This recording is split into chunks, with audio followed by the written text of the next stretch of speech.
بہلول کا نام آپ نے سنا ہوگا، یہ مشہور مجاذیب میں سے یہ مجذوب گزرا ہے۔ دریائے دجلہ کے کنارے اکثر گھومتا رہتا تھا اور اس کی ادائیں نرالی تھی۔ مجذوبوں کے رنگ اپنے ہوتے ہیں، سادیہ نزدیک رائے عاشقاں، خلق مجنو نندو مجنو آکلست۔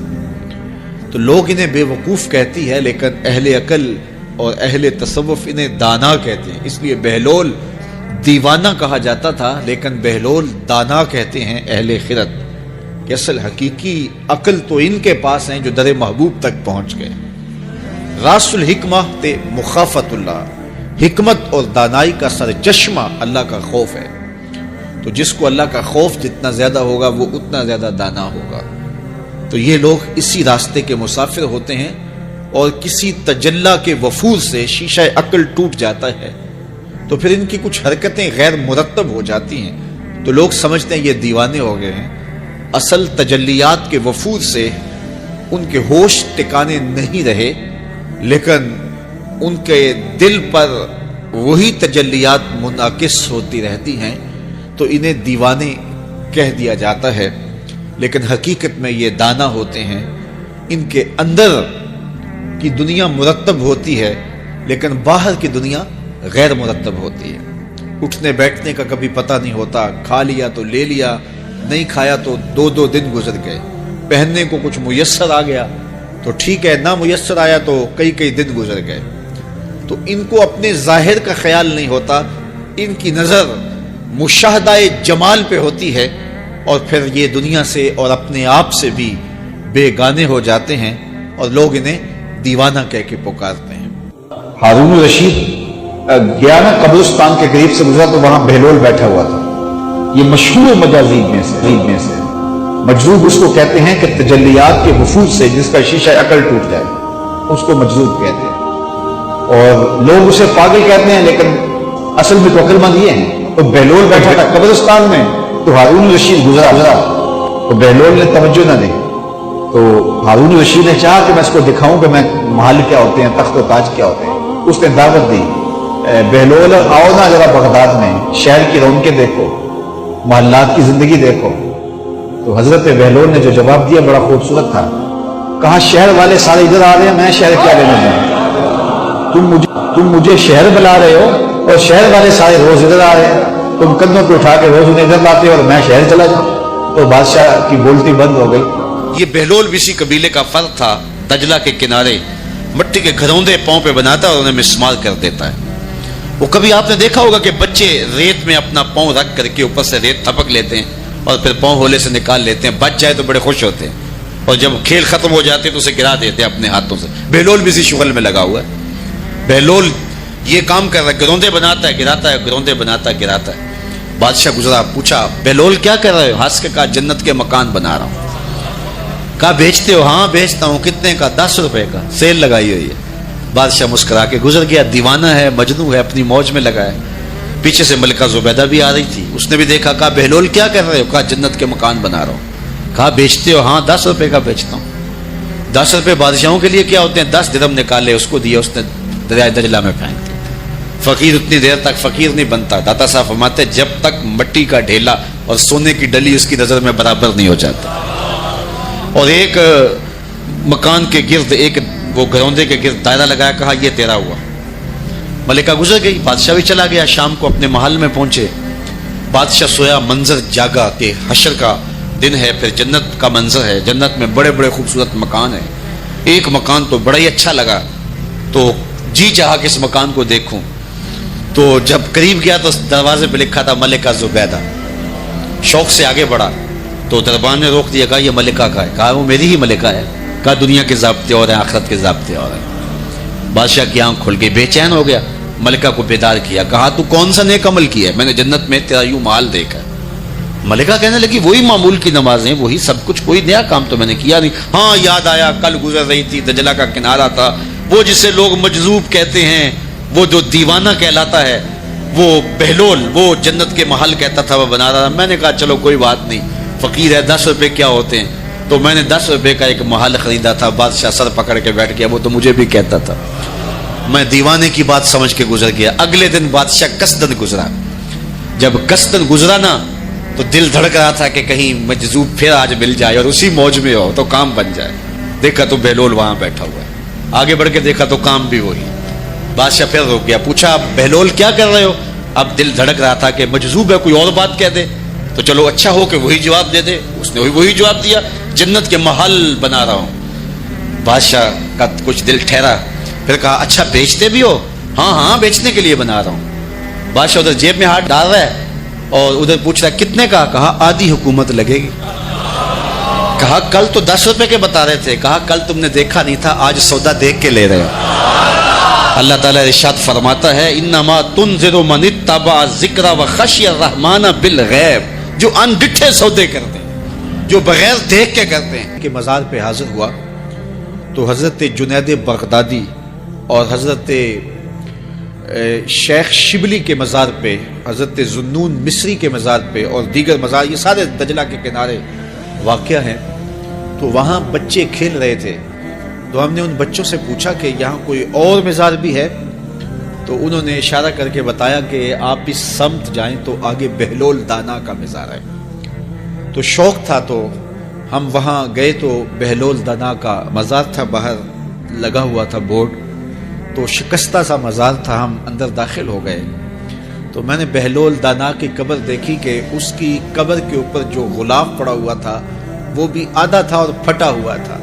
میں نے کہا فقیروں کی جو علامتیں ہوتی ہیں وہ مرنے کے بعد بھی پائی جاتی ہیں. آج بھی مجذوبیت کا رنگ اس کی قبر پہ نمایاں ہے. اور میں نے دوستوں کو کہا جو میرے ساتھ تھے, میں نے کہا دیکھو کو جو ہوتے ہیں نا مجذوب, بعض کا کپڑے بھی واجبی ہوتے ہیں ان کے اوپر, تو یہ دیکھیے کہ اس کا غلاف بھی جو ہے وہ آدھا ہے اور وہ بھی جگہ جگہ سے پھٹا ہوا ہے. تو اس کی قبر بھی اس کے جذب کی کہانی سنا رہی ہے. تو یہ دریائے دجلہ کے کنارے گھومتا تھا اور لوگ اس سے ملتے تو جو اس کی زبان سے نکلتا وہ پورا ہو جاتا. تو ایک دن دریائے دجلہ کے کنارے یہ گھوم رہا تھا کہ ہارون رشید اپنے مکان کی, اپنے محل کی چھت پہ ٹہلتے ٹہلتے بہلول کو دیکھتا ہے. تو خادموں کو کہا کہ ذرا اسے میرے پاس حاضر کرو. شاہی حکم نامہ تھا. جو چھت کے اوپر خادم تھے انہوں نے اوپر سے ڈولی پھینکی اور نیچے والوں کو اشارہ دیا. انہوں نے بہلول کو پکڑا اور ڈولی میں رکھ دیا. اوپر والوں نے رسیاں کھینچ لی. 2 لمحوں کے بعد بہلول بادشاہ کے سامنے تھا. تو بادشاہ نے بہلول سے کہا کہ بہلول ایک بات تو بتاؤ. کہا پوچھئے. کہا آپ خدا تک کیسے پہنچے؟ تو بہلول نے مسکرا کے کہا جیسے آپ تک پہنچا. علامہ اقبال نے جو مرد کلندر کی نشانیاں بتائی ہیں ان میں سے ایک نشانی یہ ہے بات میں سادہ و آزادہ معانی میں دقیق, کہ اس کی بات بہت لمبی اور لچھے دار اور گچھے دار نہیں ہوتی, سیدھی سیدھی بات ہوتی ہے لیکن سیدھی روح میں اترتی ہے. مختصر اور جامع کلام کا حامل ہوتا ہے اللہ کا بندہ. تو کہا کہ بادشاہ جیسے آپ تک پہنچا. تو بادشاہ کا تو خیال تھا کہ کوئی بڑی باریک بینی سے کوئی فلسفہ بتائے گا, لیکن یہ 2 لفظوں میں اس نے کہہ دیا جیسے آپ تک پہنچا. بادشاہ نے کہا میں نہیں سمجھا. کہا بات تو سادہ سی ہے, تیری عقل میں نہ آئے تو میں کیا کہہ سکتا ہوں. کہا حضرت آپ سمجھا دیجئے. تو بہلول نے کہا کہ حضرت میں خود آنا چاہتا تو دیوان خانے میں جاتا, درخواست لکھ کے لے جاتا, پھر جمع ہوتی, پھر کئی واسطوں سے ہوتے ہوئے آپ تک پہنچتی. آپ پھر مجھے وقت دیتے ملاقات کا, 6 ماہ بعد, سال بعد. اس وقت پہ میں تیار ہو کے ملاقات کرنے آتا. آپ کے کوئی شاہی مہمان آ جاتے تو پھر ملاقات منسوخ ہو جاتی. پھر بھی آپ کی مرضی, ملاقات ہوتی نہ ہوتی. میں چاہتا تو مہینے سال لگ جاتے, لیکن ملاقات پھر بھی آپ کی مرضی پہ. اور جب آپ نے چاہا ہے تو 2 گھڑیاں بھی نہیں لگی. تو کہا بندہ چاہے تو کروڑوں سال بھی بیت جائیں, اس کے قرب کی کوئی انتہا نہیں ہے, لیکن جب وہ چاہے تو 2 گھڑیاں بھی نہیں لگتی. مانا کہ محبت کے سفر میں ہر گام پہ 100 مشکل ہے, لیکن یہ سفر آسان بھی ہے اگر ساتھ تمہارا ہو جائے. تو کہا کہ قل ان کنتم تحبون اللہ فاتبعونی یحببکم اللہ, کہ اگر تم اللہ سے محبت کرتے ہو تو آسان طریقہ تمہیں بتا دیتے ہیں, میرے محبوب کی چوکھٹ پہ آ جاؤ. اللہ اکبر, جس کو تم ڈھونڈنے نکلے تھے وہ تمہیں وہاں مل جائے گا. اور تم اس سے محبت کا دعویٰ رکھتے تھے، وہ تم سے محبت کا دعویٰ کرے گا، اور پھر جب تم اس کے محبوب ہو جاؤ گے تو پھر جو تم کہو گے وہ کیوں نہیں ہوگا، کیونکہ محبوبوں کی تو بات مانی جاتی ہے۔ کوئی جزیرہ تھا، وہاں کا سیاسی نظم یہ تھا کہ سال کی آخری تاریخ کو جو ان کا موجودہ بادشاہ ہوتا اس کو جنگل میں چھوڑتے اور نیا بادشاہ لینے کے لیے وہ ساحل پہ آ جاتے۔ جو پہلا شخص ساحل پہ اترتا اس کو اپنا حکمران مان لیتے، جو بھی حکمران بن جاتا وہ خوش ہو جاتا، حالانکہ اس کو بتا دیتے کہ ایک سال کے لیے تجھے منتخب کیا ہے، سال کی آخری تاریخ کو تخت سے اٹھائیں گے، باندھیں گے، جکڑیں گے، اور اسی جزیرے کے دوسرے کنارے ایک جنگل ہے جہاں خاردار جھاڑیاں اور موذی جانور ہیں، وہاں تجھے پھینک دیں گے۔ وہ بھول جاتا، کہتا دیکھی جائے گی، اور سال کی آخری تاریخ جب وہ رسیاں اور زنجیریں لے کے آتے تو وہ پریشان ہو جاتا کہ آنکھ جھپکنے میں سال گزر گیا، پتہ ہی نہیں چلا، پھر روتا ہوا چیختا ہوا اس جنگل میں جاتا اور لوگ اس کو چھوڑ کے آ جاتے اور درندوں کا رزق بن جاتا، اور جو بھی آتا اس نے کبھی انکار نہیں کیا تھا۔ پہلی بار ایسا ہوا کہ جس شخص کو انہوں نے ہار ڈالے، گارڈ آف آنر دیا، تعظیم تکریم دی، سیلوٹ کیا، اس نے کہا یہ سب کیا ہے؟ کہا کہ آج کے بعد تو ہمارا حکمران ہے۔ کہا میں تو امور سلطنت نہیں جانتا، میں تو تاجر آدمی چیزیں بیچنے آیا ہوں۔ کہا کہ ہمارا اصول یہی ہے کہ سال کی پہلی تاریخ کو پہلا شخص جو جزیرے پہ قدم رکھتا ہے وہ ہمارا حکمران ہوتا ہے۔ اس نے کہا میں تو امور سلطنت کو نہیں جانتا، تو یہ کس طرح ذمہ داری قبول کر سکتا ہوں؟ انہوں نے کہا کہ تمہیں کرنا ہوگی، اس کے علاوہ کوئی راستہ نہیں ہے، ہمارا یہ قانون ہے، ضابطہ ہے، اور یہ بھی بتا دیں کہ سال کی آخری تاریخ کو تجھے اسی جنگل کے دوسرے کنارے چھوڑائیں گے جہاں موذی جانوروں کا رین بسیرا ہے۔ تو اس نے کہا اگر انجام اتنا دردناک اور خطرناک ہے پھر تو میں بالکل جانے کے لیے تیار نہیں ہوں۔ تو انہوں نے کہا تو چاہے نہ چاہے باندھ کے بھی تخت پہ بٹھانا پڑا تمہیں بٹھائیں گے۔ اس نے کہا اچھا مجھے یہ بتاؤ کہ سال بعد میری بات مانو گے یا نہیں؟ اس نے کہا کہ ہاں، قانون میں تو ترمیم نہیں کر پائے گا، لیکن یہ ہوگا کہ تیرے انتظامی حکم ہم ماننے پہ مجبور ہیں۔ اس نے کہا ٹھیک ہے، میں تمہارا حکمران بننے کے لیے تیار ہوں۔ رومی بولتے ہیں کہ جب بھی کوئی شخص تخت نشین ہوتا تو وہ بھول جاتا کہ میرے 7 سال کی آخری تاریخ میں کیا ہونے والا ہے، وہ عیش و عشرت کرتا اور یوں وقت گزارتا، سال کی آخری تاریخ آنکھ جھپکنے میں آ جاتی۔ لیکن یہ پہلا شخص تھا، تخت نشین ہوتے اس نے پہلا حکم نامہ جاری یہ کیا کہ کمانڈوز بلائے جائیں۔ بلائے گئے، کہا اس جنگل میں چلے جاؤ جہاں تم بادشاہوں کو پھینک کے آتے ہو اور وہاں کے موذی جانور کاٹ ڈالو۔ پھر بلدیہ کے ملازمین بلائے، کہا جاؤ جا کے وہاں کی جھاڑیاں کاٹو۔ پھر معمار بلائے، کہا جا کے وہاں محل تیار کرو۔ کچھ لوگوں کو بلایا، کہا جا کے وہاں پھول لگاؤ، پھلدار درخت لگاؤ، سایہ دار شجر لگاؤ۔ پوری حکومتی مشینری اس جنگل کو کٹوانے، وہاں کے موذی جانور قتل کروانے اور وہاں خوبصورت محل بنوانے، کنویں کھدوانے اور پھلدار درخت لگوانے میں صرف کر دی۔ اب سال کی آخری تاریخ کو جب وہ زنجیریں لے کر آئے تو اس نے کہا کہ مجھے کیوں جکڑتے ہو، میں خود جانے کے لیے تیار ہوں، اس لیے کہ یہ اس تخت پہ آرام سے نہ بیٹھا، یہاں بیٹھ کے تیاری وہاں کی کرتا رہا جہاں اس نے جانا تھا۔ کافر اور فاسق دنیا کے تخت پہ عیش کرتا ہے، بھول جاتا ہے کہ میں نے کہاں جانا ہے، اور صالح مومن اس تخت پہ آرام سے نہیں بیٹھتا، جہاں جانا ہے اس کے لیے تیاری کرتا رہتا ہے، اور جب جنازہ اٹھتا ہے تو وہ کہتا ہے اجلوا بی ولا تؤخروا بی، دیر نہ کرو مجھے جلدی لے جاؤ، میرا تو وہاں انتظار ہو رہا ہے۔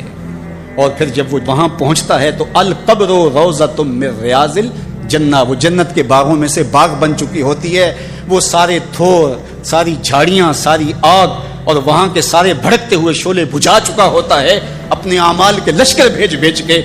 ہم نے دیکھنا ہے کہ ہم یہاں آخرت کے لیے کچھ بھیج رہے ہیں کہ یہی سب کچھ لٹا رہے ہیں۔ دنیا کے مختلف ممالک میں جانا ہوتا ہے، تو ایک دفعہ میں اٹلی گیا تو وہاں ایک شہر میں مجھے کچھ دوست لے گئے، تو وہ چھوٹا سا گھر تھا، تو 20 سے 30 لوگ وہاں رہ رہے تھے۔ تو میں بڑا حیرت زدہ ہوا، تو میں نے کہا کہ آپ یہاں تنگ سی جگہ پہ 20-25 لوگ رہ رہے ہیں، تو اتنی مشکل میں کیوں رہ رہے ہیں؟ تو کوئی بڑا سا گھر خرید لیں، آسودہ رہیں۔ تو انہوں نے کہا کہ جناب آپ ہمارے علاقے میں جا کے دیکھیں، 5-5 کنال کے گھر ہم نے وہاں شروع کیے۔ ہم یہاں کمائی کرنے آئے ہیں، عیش کرنا تھوڑے آئے ہیں، ہم تو چند سالوں کے لیے آئے ہیں، اس لیے ہم یہاں سے کماتے ہیں، بھیجتے وہاں ہے جہاں ہم نے ہمیشہ جا کے رہنا ہے۔ میں نے کہا یہی تو میں سمجھانے آیا ہوں، جہاں جتنا رہنا ہے وہاں کا انتظام بھی اس حساب سے کرو۔ حضور نے فرمایا کن فی الدنیا کانک غریب او عابر السبیل، دنیا میں ایسے رہو جس طرح مسافر اجنبی رہتا ہے۔ دنیا پر جینا لگا کے بیٹھ جاؤ، چند دن کے لیے آئے ہو، یہ آخرت کی کھیتی ہے، دارالعمل ہے، وہ آخرت دارالجزا ہے، تو قبل اس سے کہ وہ وقت آئے ہاتھ ملتے رہ جائیں، توبہ کا در کھلا ہے، سورج ابھی مغرب سے طلوع نہیں ہوا، اللہ کی رحمتیں برس رہی ہیں، اٹھے ہوئے ہاتھ وہ موڑتا نہیں، خالی نہیں پھیرتا، تو اس کی دہلیز، اس کا در، اس کی چوکھٹ نہ چھوڑنا، اور آج غور کرنا کہ ہم کھڑے کہاں ہیں۔ اور کائنات کا سارا حسن حضور کے قدموں میں ہے۔ تو کہا محبوب مجھے قسم تیرے زمانے کی، انسان خسارے میں۔ اب انسان تو خسارہ ماننے کو تیار نہیں ہے، وہ کہتا میں تو خسارے میں نہیں ہوں، میں تو ہواؤں کے دوش پہ اڑتا ہوں، میں تو کائنات کو نخچیر بنایا ہوا ہے، زمانہ میرا باج گزار ہے، ستاروں پہ کمندے میں ڈال چکا ہوں، میں اپنی زندگی کو آسائشوں سے بھر لیا ہوا ہے، کہاں وہ گھاس پھوس کے جھونپڑے اور کہاں عالی نصب کوٹھیاں، کہاں کھانے کے لیے نان شبینہ بھی میسر نہیں تھا، اور کہاں اتنے کھانے کہ انتخاب مشکل ہو جاتا ہے، کہاں پیوند لگے ہوئے کپڑے اور کہاں اتنے لباس ہیں کہ بدلنے کی باری نہیں آتی ہے۔ تو میں تو خسارے میں نہیں ہوں، میں تو ہواؤں کے دوش پہ اڑتا ہوں، میں تو سمندر کی تہوں میں اتر جاتا ہوں، میں تو پوری دنیا کو گلوبل ولیج بنا لیا ہوا ہے، میں تو کائنات کا سارا حسن کشید کر لیا ہے، میں تو خسارے میں نہیں ہوں۔ اللہ کہتا ہے محبوب مجھے قسم تیرے زمانے کی، یہ خسارے میں ہے، یہ خسارہ ماننے کو تیار نہیں، اور اللہ کہتا ہے محبوب مجھے تیرے زمانے کی قسم یہ خسارے میں۔ تو امام راضی فرماتے ہیں، آپ فرماتے ہیں جو خسارہ ہے یہ انسانیت کا ہے، اگر یہ ہواؤں کے دوش پہ اڑتا ہے تو یہ انسان کا کمال نہیں ہے، یہ تو چڑیا بھی اڑتی ہے، یہ تو مکھی بھی اڑتی ہے، اگر یہ پانی میں تیرتا ہے تو یہ تو مچھلی بھی تیرتی ہے، اگر اس نے آسائشیں اور سہولتیں اپنے لیے تلاش کر لی ہیں تو وہ تو دوسری مخلوقات کو بھی حاصل ہے۔ تو انسان کا خسارہ ہے، انسان کا، یہ جو عروج جس کی یہ کہانی سنا رہا ہے یہ حیوانیت کا عروج ہے، اس کی انسانیت کہاں گئی؟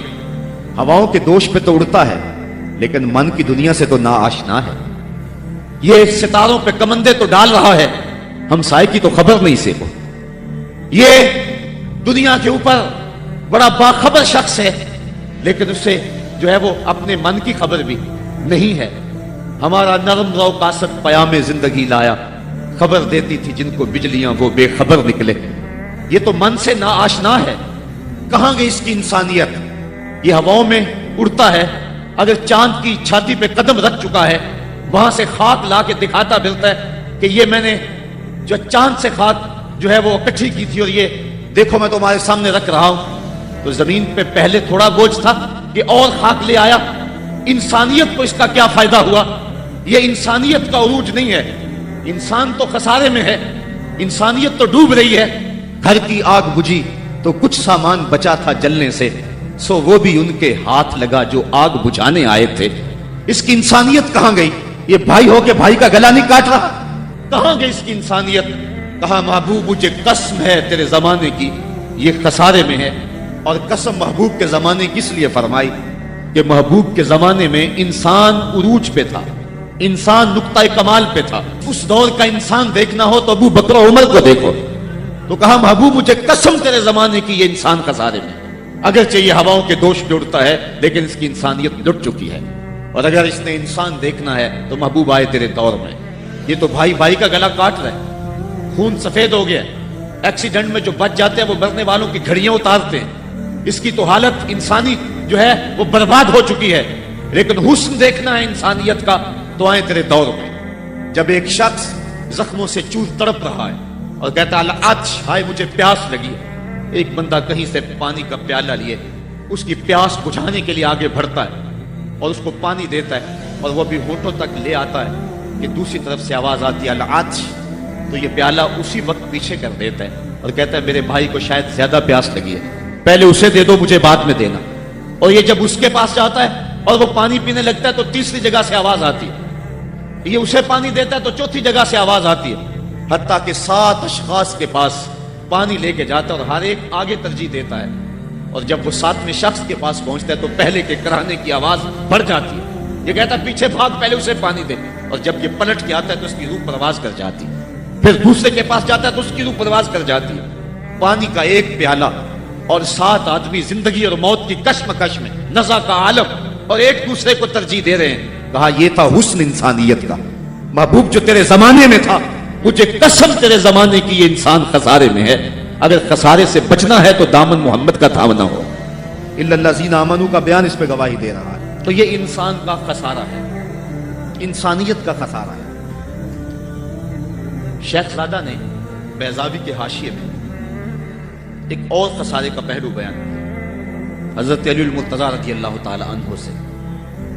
آپ فرماتے ہیں خسارہ یہ ہے، یہ انسان کی جو سانسیں، ہم لمحہ لمحہ سمجھتے ہیں کہ ہم بڑے ہو رہے ہیں لیکن ہم موت کے قریب ہو رہے ہیں. یہ سانسیں موت کی طرف بڑھنے والے قدم ہیں. تو یہ ہے انسان کا خسارہ جو اپنی سانسوں کے ذریعے کر رہا ہے. امام راضی لکھتے ہیں کہ ایک شخص پھٹے پہ رکھ کے برف بیچ رہا تھا، اور ایک بزرگ کہتے ہیں کہ مجھے ان الانسان لفی خسر کا ترجمہ سمجھ میں نہیں آتا.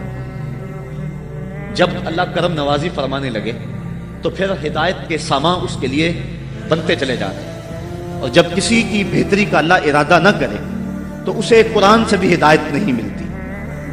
تو وہ کہتے ہیں میں گیا بازار میں، سمرقند کا بازار تھا، وہاں ایک آدمی پھٹے پہ رکھ کے برف بیچ رہا تھا، اور آواز کیا لگا رہا تھا، توجہ چاہوں گا. کہہ رہا تھا ارحموا من یذوب راس مالہ، اور میرے پہ رحم کرو، مجھ سے برف لے لو.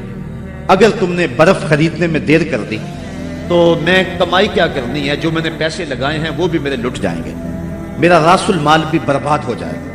کیونکہ برف ایسا سودا ہے کہ اگر گاہک وقت پہ نہ پہنچے تو نقصان ہو جاتا. کوئی اور چیز ہے، آج نہیں بکی تو کل بیچ لیں گے، کل نہیں تو پرسوں بیچ لیں گے، لیکن برف کا اگر گاہک وقت پہ نہ آیا تو کمائی کیا کرنی ہے، راس المال بھی لٹ جائے گا. تو وہ جانے والوں کو کہہ رہا تھا ارحموا من یذوب راس مالہ، اور میرے پہ رحم کرو، مجھ سے برف لے لو. اگر تم نے دیر کر دی تو میرا اثاثہ بھی لٹ جائے گا، میرا راس المال بھی برباد ہو جائے گا. تو وہ بزرگ فرماتے ہیں جب اس نے یہ بات کہی تو مجھے ان الانسان لفی خسر کا ترجمہ سمجھ میں آ گیا. میں نے کہا کہ ہم بھی اپنے سانسوں کی برف کو پگھلا رہے ہیں، اور قطرہ قطرہ جس طرح برف پگھلتی ہے، سانس سانس کر کے زندگی پگھل رہی ہے. اگر جلدی جلدی ان سانسوں کے بدلے میں نیکیاں لے لیتے ہیں تو یہ زندگی بچ جائے گی، ورنہ یہ زندگی برف کی طرح پگھل رہی ہے. ان الانسان لفی خسر، انسان خسارے کا سودا کر رہا ہے، لمحہ لمحہ موت کے قریب ہو رہا ہے. یہ سمجھ رہا ہے میں بڑا ہو رہا ہوں لیکن یہ چھوٹا ہو رہا ہے. جب گنتی الٹی شروع ہو جائے تو کام جلدی زیرو پر آ جاتا ہے. کسی کی 60 سے، کسی کی 70 سے، کسی کی 100 سے گنتی الٹی شروع ہے، اور لمحہ لمحہ ہم موت کی طرف بڑھ رہے ہیں. یہ انسانیت کا خسارہ ہے. ایک مفسر ہوا تبا تبائی ہے، تو ویسے ڈاماڈول لیکن بات بڑی پتے کی لکھ گیا. وہ کہتا ہے خسارے کا ایک اور پہلو بھی، اور اس پہ میں آپ کی تھوڑی سی توجہ بھی چاہوں گا.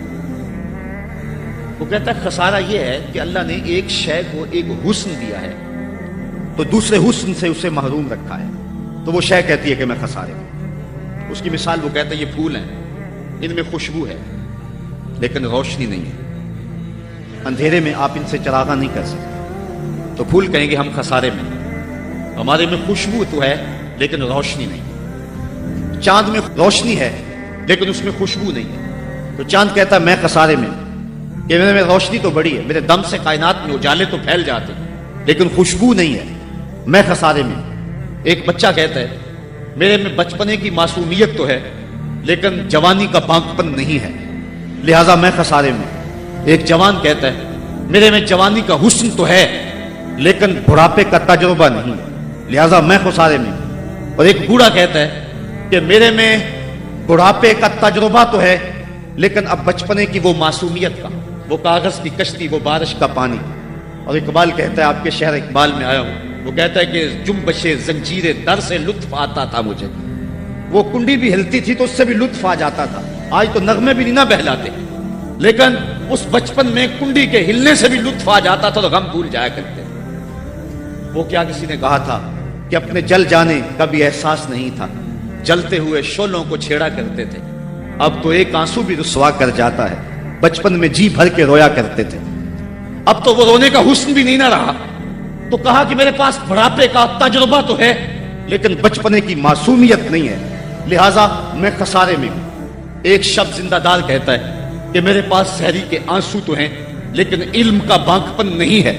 اور ایک عالم کہتا ہے کہ میرے پاس علم کے کمال تو ہیں لیکن تہجد کے سجدے نہیں ہیں، لہذا میں خسارے میں ہوں. بلبل کہتی ہے میرے لہجے میں تو حسن ہے لیکن میرے بازوؤں میں طاقت نہیں ہے, لہذا میں خسارے میں ہوں. شیر کہتا میرے بازوؤں میں تو طاقت ہے لیکن میرے پر نہیں ہے کہ میں اڑ سکوں, لہذا میں خسارے میں ہوں. کوئل کہتی ہے میرے لہجے میں تو جادو ہے لیکن رنگ میرا کالا ہے, لہذا میں خسارے میں ہوں. مور کہتا ہے میرے پروں میں تو حسن ہے لیکن میرے پاؤں بدصورت ہیں, لہذا میں خسارے میں ہوں. تو وہ کہتا ہے کہ کائنات کی ہر شے کسی نہ کسی طرح خسارے میں ہے, لیکن پھر کہتا ہے اگر تمہیں شوق ہو کہ ایک ذات ایسی بھی دیکھیں جس میں خسارہ نہ ہو تو آؤ مدینے کی گلی میں آ جاؤ. حسن کی ساری شوخیاں, جمال کے سارے کریمے اور حسن کا سارا بھاک پن اگر ایک ذات میں دیکھنے کا شوق آ جائے, حسن یوسف دم عیسیٰ ید بیضا داری ہما دارند آنچے پھوپاں تو تنہا داری. کائنات حسن جب پھیلی تو لا محدود تھی اور جب سمٹی تو تیرا نام بن کے رہ گیا. اگر یہ شوق ہو کہ کائنات کے سارے حسن ایک پیکر میں دیکھیں تو کہا اس کے لیے میں نے ایک محمد ہی بنا دیا. سارے حسن ایک پیکر میں آپ کو ملیں گے, سارے کمال اور سارے جمال اور سارے عروج اور ساری عزتیں اور سارے مراتب آپ کو ایک ذات میں جمع ملیں گے, اور محمد ہوتا ہی وہ ہے جو مجمع کمالات ہو. تو کہا کہ یہ ہے ایک خسارے کا پہلو, اور کائنات میں ایک ہی شخص ہے جو خسارے سے بچا ہو. اب جو اس ذات سے وابستہ ہوگا وہ بھی خسارے سے بچ جائے. الا الذین آمنوا, جس کے ہاتھ میں یہ دامن ہو وہ خسارے سے بچ جائے گا, ورنہ خسارے سے کوئی بچ نہیں سکتا. نہ دولت بچا سکتی ہے, نہ اقتدار کی بچھی ہوئی مسندیں خسارے سے بچا سکتی ہیں, نہ کوئی اور انسان کو دنیاوی کمال خسارے سے بچا سکتا ہے. اگر خسارے سے بچنا ہے تو ہاتھوں میں دامن مصطفیٰ لینا ہوگا. وہ کبھی آپ نے دیکھا ہوگا, اب تو وہ دور بدل گیا, وہ چکی ہوتی تھی جس میں وہ گندم پیستے ہیں مختلف چیزیں, تو اس کے دو پتھر ہوتے ہیں, ایک نیچے والا ساکن, اوپر والا متحرک, تو درمیان میں اس کے ایک کلی ہوتی ہے جس کے ارد گرد اس کو گھماتے ہیں. تو وہ جو دانے ہیں وہ درمیان خالی جگہ میں ڈالتے ہیں, اس کو گالا کہتے ہیں, اس میں ڈالتے ہیں اور پھر اس چکی کو گھماتے ہیں. تو جو دانے اس مرکز سے, اس کلی سے ہٹ جاتے ہیں وہ پس جاتے ہیں, اور جو اس کلی سے لگ کے رہتے ہیں وہ بچ جاتے ہیں. کہا محبوب مجھے قسم تیرے زمانے کی, انسان خسارے میں ہے. الا الذین آمنوا, بچے گا وہ جو تیرے دامن سے لپٹ جائے گا. اور یہ میں مفہوم ایمان کا جو آپ کے سامنے دامن مصطفیٰ سے تمسک اختیار کرنا, یہ میری جذباتیت کا کمال نہیں, حقیقت ہی ہے. علامہ سعد الدین تفتازانی علیہ رحمہ شرح قائد میں لکھتے ہیں کہ ایمان ہے کیا. آپ فرماتے ہیں الایمان ہی تصدیق بما جاء بہ النبی صلی اللہ علیہ وسلم. حضور کے علاوہ ایمان ہو ہی نہیں سکتا ہے, یہ ممکن ہی نہیں ہے. اور یہ بات بھی ذہن میں بٹھا لیں کہ حضور سے ذہنی تعلق کا نام ایمان نہیں ہے, حضور سے قلبی تعلق کا نام ایمان ہے. اور یہ میرے مسلک کی پہچان ہے. صرف ذہنی تعلق کا نام ایمان نہیں ہے, قلبی تعلق کا نام ایمان ہے. اس کو مزید سہل کروں تو حضور کو نبی جاننے کا نام ایمان نہیں ہے, نبی ماننے کا نام ایمان ہے. ورنہ کتنے لوگ تھے جانتے تھے لیکن ایمان نہ لائے. الذین آتیناہم الکتاب یعرفونہ کما یعرفون ابناءہم, جن کو ہم نے کتاب دی وہ ایسے جانتے تھے جس طرح بیٹوں کو جانا کرتی, لیکن اس کے باوجود ایمان نصیب نہیں ہوا.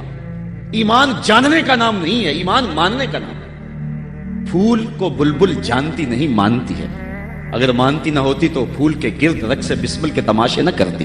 شمع کو جانتے سارے ہیں لیکن مانتا صرف پروانہ ہے. تو ایمان جاننے کا نام نہیں ہے, ایمان ماننے کا نام.